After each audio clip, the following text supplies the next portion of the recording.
You're 26, scrolling through your phone.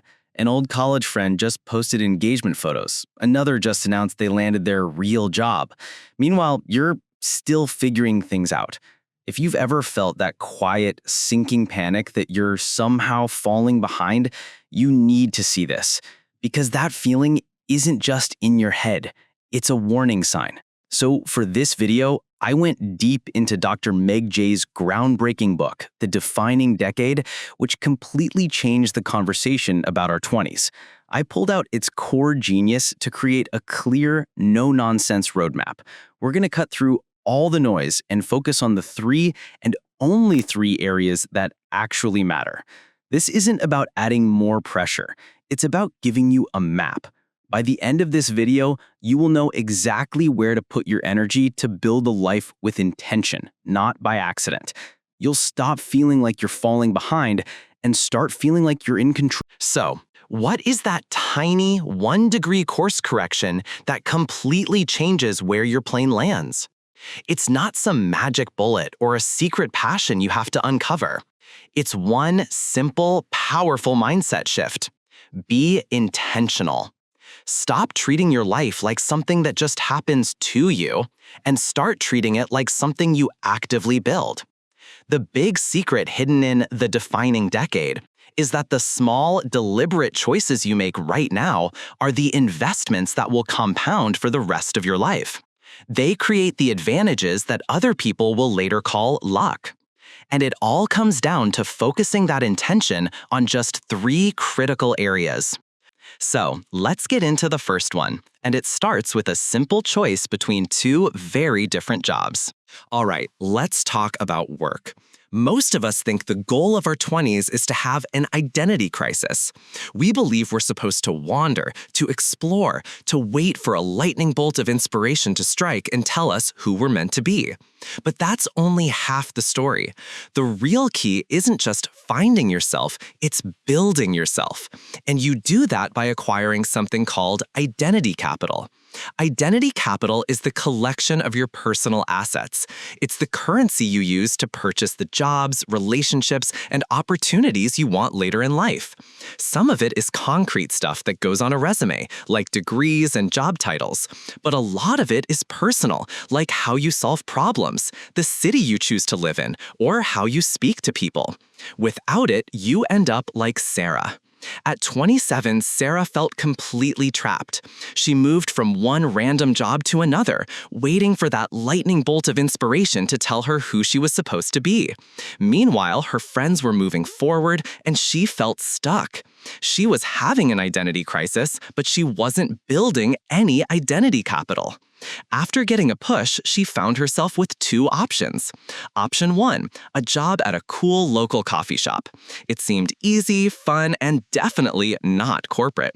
Option 2, an interview for a floater position at a digital animation studio. It was basically a mailroom job, just paying dues. The coffee shop job is tempting, it's comfortable, but it's what Dr. Jay calls an uncommitted and uncapitalized choice. It doesn't build her resume or her skill set. The mailroom job, while way less glamorous, is an investment. It's a piece of identity capital that can be cashed in for a better job down the line. It gets her in the door.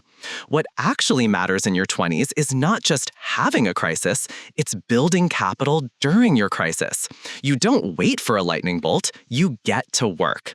And this exact same principle of being intentional applies to the second area that defines your life: love. For most of us, dating in our 20s is like a game of musical chairs. The music is playing, everyone is running around having fun, and nobody is worried about finding a seat. We tell ourselves things like, if it's fun and the sex is good, what's the problem? I'm only 27. We act like we have all the time in the world. Then, somewhere around 30, the music stops. Suddenly, everyone starts scrambling for a chair. Panic sets in. Facebook statuses change to engaged, and every announcement feels like a personal failure. We go from not caring about commitment to desperately needing it yesterday. This is the age 30 bait and switch. The truth is, the best time to work on your marriage is before you have one. And that starts with a powerful reframe.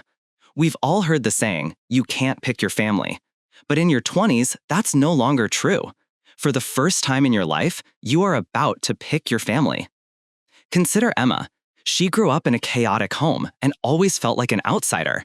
One day, while filling out a new address book, she came to the "in case of emergency" blank and completely broke down. She had no one to put. Who would be there for her if she got in a car wreck? At the time, she was dating a man who was just fine. He was emotionally distant and unambitious. She realized she was treating love as something that just happens to you, instead of something you build. So she ended it and got intentional. She decided what she wanted: a caring partner, loving in-laws, a real family. This same lack of intention leads to one of the biggest traps of your 20s, the cohabitation effect. We think moving in together is a smart test drive for marriage, but decades of research show the opposite. Couples who live together before getting engaged are more likely to get divorced. Why? Because most couples don't decide to move in together. They slide into it. It starts with convenience. We're paying 2 rents, this is dumb. But what starts as an easy choice becomes incredibly hard to leave. This is what economists call lock-in. You share furniture, a pet, friends. Breaking up becomes a logistical nightmare. And so you get stuck in a relationship that might have only lasted a few months if you hadn't been locked in by a shared lease. The key is to not slide, but to decide. Be intentional. Don't let convenience choose your partner for you. Because this process of making intentional choices doesn't just build a better life, it literally builds a better brain.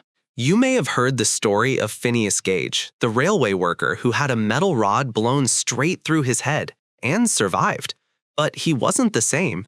The rod had destroyed his frontal lobe, the part of the brain responsible for planning, reason, and controlling our impulses. Here's why that matters to you.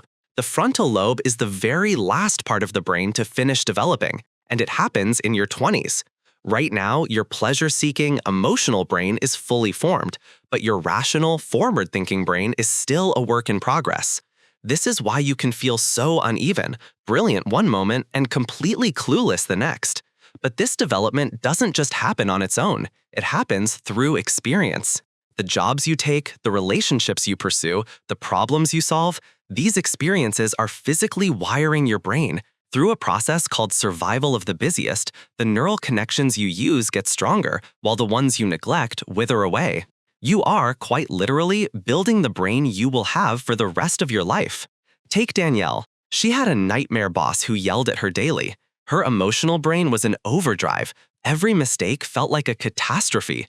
But by staying and learning to manage those situations, she was giving her frontal lobe a workout. She learned to regulate her emotions. She built real confidence, which doesn't come from wishful thinking. It's built from the outside in, through surviving challenges and accumulating proof that you're capable.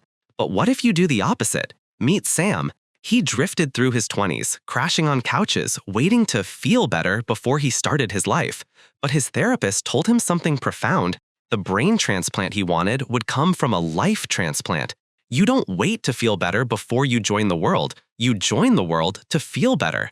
Making adult commitments is what matures us. Sam got an apartment, then a dog, then a business. He changed his life and his feelings followed. This same urgency applies to your body. We see celebrities having babies in their 40s and assume we have all the time in the world. But that's a dangerous mental shortcut. Fertility peaks for women in their late 20s. By 35, you are about a quarter as fertile as you were in your 20s. The biological clock is real, and it doesn't care about our plans. So, how do you stop wasting time you don't even realize is passing? How do you make all of this feel real, right now? So, how do you stop wasting time you don't even realize is passing? How do you make all of this feel real, right now? You have to do the math. Our 20s can feel like living in a cave, where one day just blends into the next. We suffer from something called present bias. We always favor the rewards of today over the rewards of tomorrow. We choose the fun night out over studying, because the fun is now and the career is a vague idea in the future. The key is to make the future concrete. Take Rachel, a 26-year-old who planned to go to law school definitely by 30. Her therapist made her create a timeline.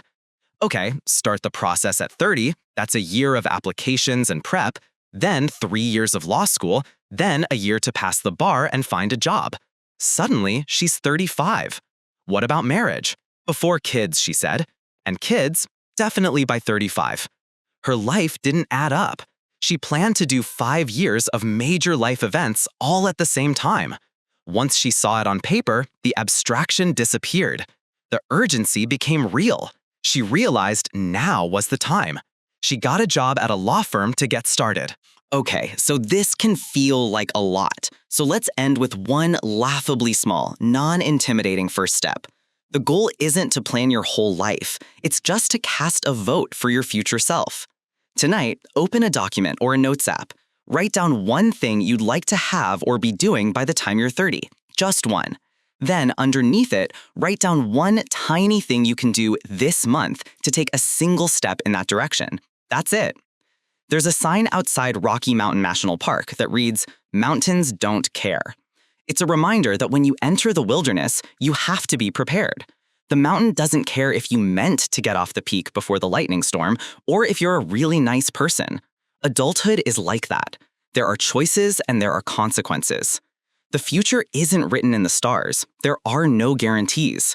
So claim your adulthood, be intentional, get to work, pick your family, do the math, make your own certainty. Don't be defined by what you didn't know or what you didn't do. You are deciding your life right now. If this video gave you some clarity, do me a favor and hit that like button. It really helps the channel. And subscribe so you don't miss more videos that cut through the noise. Now, I want to hear from you. What's one intentional step you're going to take this month after watching this? Let me know in the comments below. Thanks for watching, and I'll see you in the next one.